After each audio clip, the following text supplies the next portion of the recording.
bitta dado deb qo'ying taronasini kuylasam, hamma shunaqa qaraydi-da. Voy, shu qo'shiqni mana shu bola aytganmi deyishadi. Ota-onamga ko'mak berish maqsadida shu boshqa davlatlarda ishlab kelganman. Qalbda baribir nimaga ota-onam, onajonim nimaga meni shunchalik o'qitdilar, nima orzularni qilgandim degan narsalar baribir qalbingizdan o'tadi. Bu qo'shiqqacha biz juda ham ko'p qo'shiqlarni qilganmiz. Onamning eng katta orzulari Xalqlar do'stligi san'at saroyida yakkaxon konsert qo'ysang degan orzulari bor. Shu orzularimizni ro'yobga chiqarish yo'lidamiz. Odatda ko'plab xonandalarning san'atga ilk qadamlari cholg'u asboblarini chalishni o'rganishdan boshlanadi. Bir nechta xonandalar bilan suhbatlashganimda ular ham bu haqda aytib o'tishgan. Demak, bugungi qahramonimizning ham aynan rubob sozi bilan bog'liq xotiralari bor.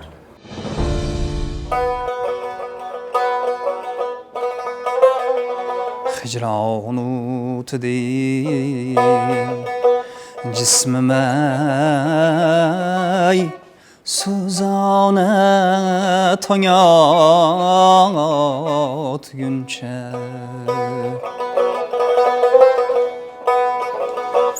O'rtab yuragim bag'rima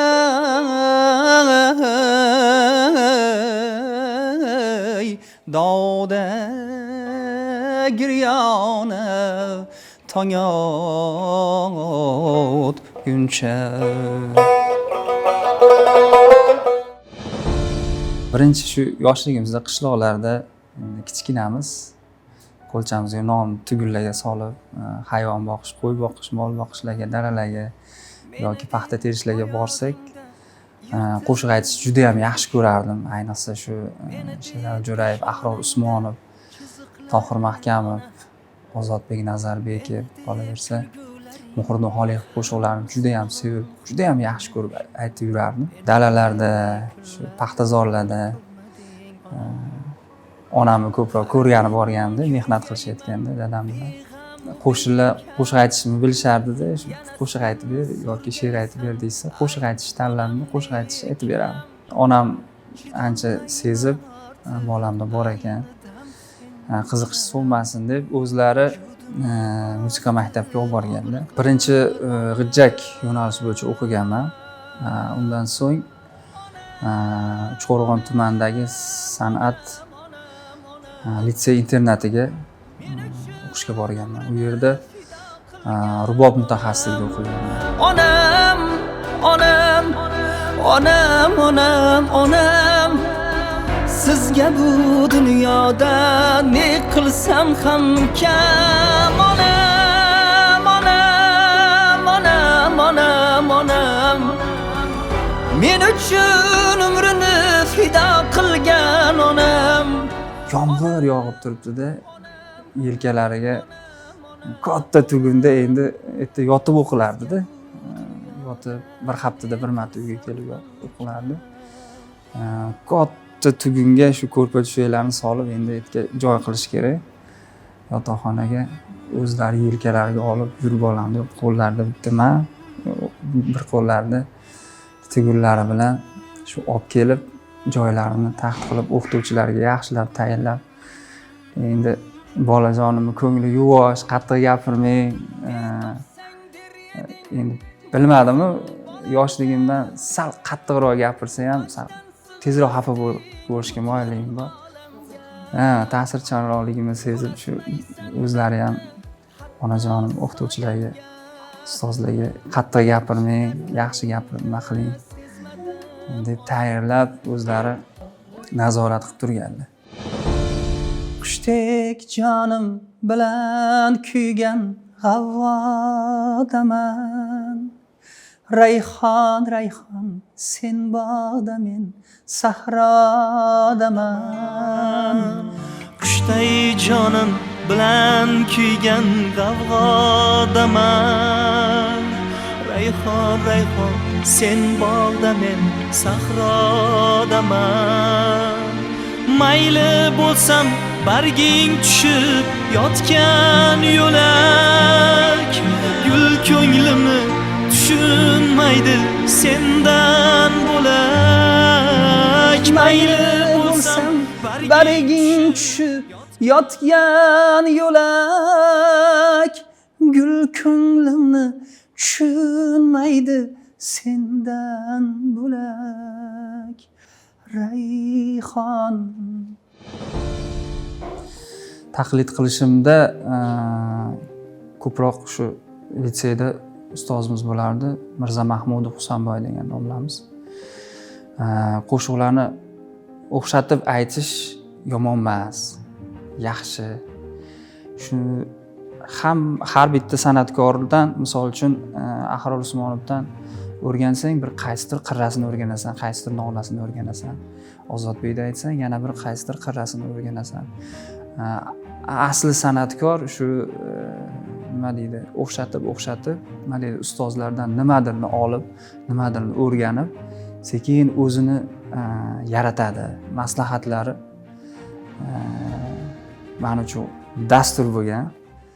Sochlari dengizni toparman, olamda tengsizni toparman.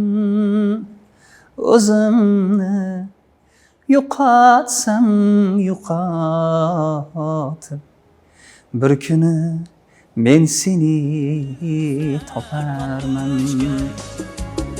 Falakda yulduzlar topishgan, yurakda kulduzlar topishgan, sevishgan bu ko'zlar topishgan, baribir seni toparman. Ota-onamga ko'mak berish maqsadida shu boshqa davlatlarda ishlab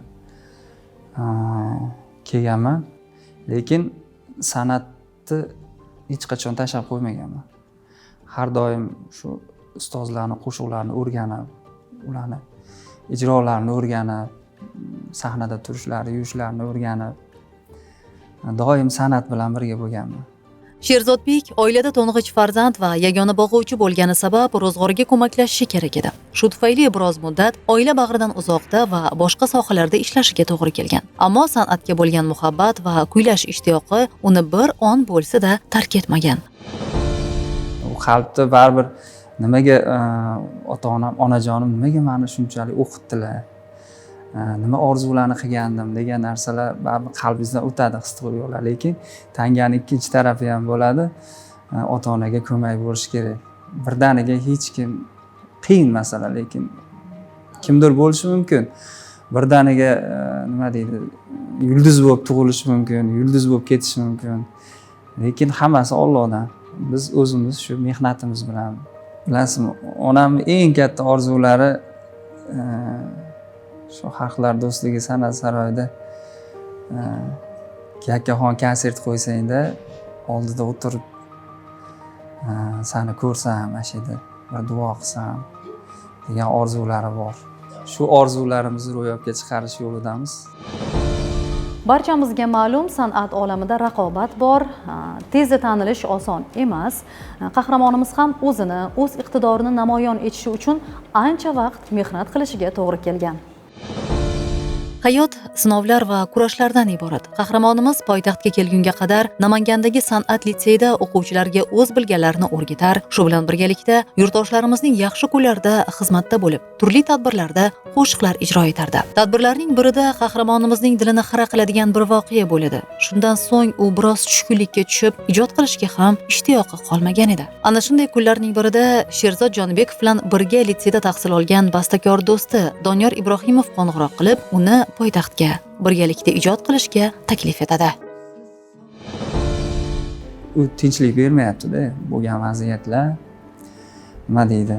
Shu paytgacha qilgan ishlarim hammasini hisobga olyapman, hisob-kitob qilib. Nima qildim men? Shuncha o'qidim. Onajonim shunchalik ishondi menga. Harakat qildim, o'xshamayapti. Xudodan so'radim. Allohim, shunchalik o'qidim, sendan so'raganim, meni katta orzularim bor edi. Onamning katta orzulari bor edi. Shularni ro'yobga chiqishida o'zing madadkor bo'lgin, menga yo'l ko'rsatgin, lekin men shunchalik shundoq bo'lib qolib ketmay, o'zimni san'atimni ko'rsatay. Ochiqni aytish kerak, sal yig'lagan holatim bo'ldi. Sherzod Jonibekov ustoz san'atkorlarning qo'shiqlarini ham juda maromiga yetkazib ijro etadi. Aynan mana shu tufayli ham unga muxlis bo'lgan yurtdoshlarimiz ko'p. Bugun seni uzatamiz, yig'lama qiz, yig'lama qiz, yig'lama qiz. O'zga uyga kuzatamiz, yig'lama qiz, yig'lama qiz, yig'lama qiz. Cover yo'nalishiga o'tdik. Cover yo'nalishida ko'plab qo'shiqchilarni Isroil Saydumarov, Rayhon taronasini, qolaversa Ulug'bek Rahmatullayev Jonim taronalarini va oxirgi nima qilganimiz Muhriddin Xoliqovni Toparman taronasini cover qilgandik. Buni akamiz bor edi, Botirxon Imomxo'jayev, yaxshi taniysiz, shoumen. Shunga klip olaylik, zo'r bo'ladi, omma bo'ladi, ommalashib ketadi. Juda ham zo'r kuylabsan deb maslahat berib qoldilar. Keyin buni so'rashimiz kerak. Avvalo elga nima qilish uchun, nima deydi, promotion qilish uchun baribir avtorlardan, buni merosxo'rlardan so'rashimiz kerak degan fikr bo'ldi va borib shu Muhriddin Xoliqov farzandlaridan akamiz Kamronbekdan so'radik. Onajonimiz shu kunakam ayollaridan bor duolarni olib, eshittirib ko'rib, voy zo'r chiqibdi, omadingiz bersin deb duolarni olib bu qo'shiqni keyin ommaga taqdim etdik. Falakda yulduzlar topishgay, yurakda kunduzlar topishgay. Falakda yulduzlar topishgay, yurakda kunduzlar topishgay. Sevishgan bu ko'zlar topishgay, baribir seni toparman. Qahramonimiz shu kungacha ham o'zining ko'plab mualliflik qo'shiqlarini ijro etgan, ammo Asal qizim taronasi uning ijodida chinakam tashrif qog'oziga aylandi. Asal qizim, shakar qizim, nolot qizim mani, erka qizim, shirin so'zim, go'zal qizim qani. Mana bu shikolatni siz mazza qilib yeb qo'ying. Asal qizim mani, bitta dado deb qo'ying. Asal qizim, shakar qizim, nomot qizim mani, erka qizim, shirin so'zim, go'zal qizim qani. Shu Asal qizim ommalashib ketdi. Bu Asal qizimni ham yaralishi juda ajoyib bo'lgan. Bir do'stimiz bor edi. Studiyamizga, ofisimizga keldida, kelib soat qo'liga gitara oldida bir mahal nahoratni o'zini aytib qoldi. Jargoncha Asal qizim, shakar qizim, nolot qizim mani, yo'nalish shunaqada. Erka qizim, shirin so'zim, go'zal qizim qani. Bo'ldi. Doniyor yozib oldingmi? Eslab qoldingmi dedilar. Voy dedi, zo'r bo'ladi dedi. Keyin darab ertasi kuni Xushnudbek Darvesh shoirimizga shunaqa holatda o'zini tashladik. Shunga chiroyli qilib qizlarimizga bitta dado deb qo'ying, tahallus ostida she'r yozib bering deb so'radik. Baraka topsin. Bir 7 xil, 6 xil variantda she'r yozib berdi. Uning ichidan shu so'zlarni tanlab xalqimizga yoqadigan, ayniqsa mani jajji muxlislarim, qizaloqlarga yoqadigan so'zlarni tanlab olib ijodga kirishdik. Juda tez ommalashib ketdi. Ayniqsa shu chaqaloqlarni kutib olish marosimida qizaloqlarimizni va tug'ilgan kunlarda borib ularni xursand qilib yurimiz. Qo'shiq Asal qizimizni bitta dado deb qo'ying taronasini kuylasam, hamma shunaqa qaraydida. Voy, shu qo'shiq mashq bo'layotganmi deyishadi. O'ylaymanki, u qo'shig'im mendan ko'ra ko'proq mashhur bo'ldi. Ismimdan yoki nima deydi, face deydimi, yuzimdan ko'ra shu o'zimdan ko'ra mashhurroq bo'lib ketdi. Asal qizim taronasining ommalashgani ijodkorga o'zgacha ilhom bag'ishlaydi va u mana shu qo'shiqning davomi sifatida Shirin bolam taronasini ham ijro etadi. Qarangki, bu qo'shiq ham albatta o'z muxlislarini topdi. Ko'p yozishdi. Nimaga faqat qizlar uchun, nimaga faqat qiz uchun, o'g'il bola emasmi degan nimalar bo'ldi, lekin shu orada meni jajji farzandim o'g'lim dunyoga keldi. Shu sabab bo'ldi ikkinchi shu qo'shig'imizni Shirin bolam taronasini yaratdik. Shirin bolam, shakar bolam, toychog'im, ko'zlarimni quvonchi, mani ovunchog'im, erkaliging yarashar, o'ynab kul bugun to'ying, pahlovonim o'zimni. Kim o'g'lisiz? Dadammi. Onasini erkasi, dadasini eritasi, kichkintoyim toychog'im, sen bog'imiz mevasi, qadam tashlab yugurib, quvontirgin ko'zimni, aytgin nima olib beray, erkatoyim o'zimni. Hayotdagi eng oliy maqsadim ota-onamning orzularini ro'yobga chiqarish, ularning roziliklarini olish va nima deydik, yakkaxon konsert qo'yganimda ikkalalari ham shu oldi qatorda o'tirib, shu meni ko'rib, ko'zlariga shu bo'ldi sahnada. Xursand bo'lishsa, dunyoda eng baxtli inson, eng katta orzuyimga erishgan inson men bo'laman shunda. Albatta san'atkor sifatida xalqimizga, yurtimizga sidqidildan xizmat qilish. Bugun Sherzodning hayoti va ijodida hammasi yaxshi. U shiringina bir oilaning boshi hamda san'atdagi faoliyati ham muvaffaqiyatli davom etyapti. So'zimiz so'ngida qahramonimizga aytadiganimiz izlanishdan, ijod qilishdan va mehnat qilishdan to'xtamang. Omad va yutuqlar doimo sizga yor bo'lsin.